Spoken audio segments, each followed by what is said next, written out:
How to download Spotify musics. If you want to download music on Spotify, it is very simple to do so.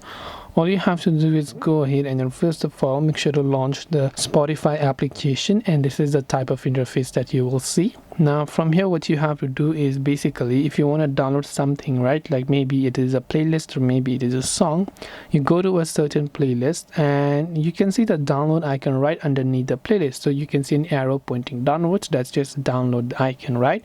So when you tap on the download icon right there, you can choose to download it, but only if you have got the premium subscription. So unfortunately Spotify only allows users to download songs or music to listen offline only if you are a premium user and you're paying a monthly subscription.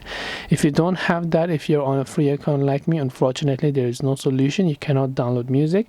All you can do is listen to them online as long as you're connected to an internet connection. So I hope this video pretty much helped you.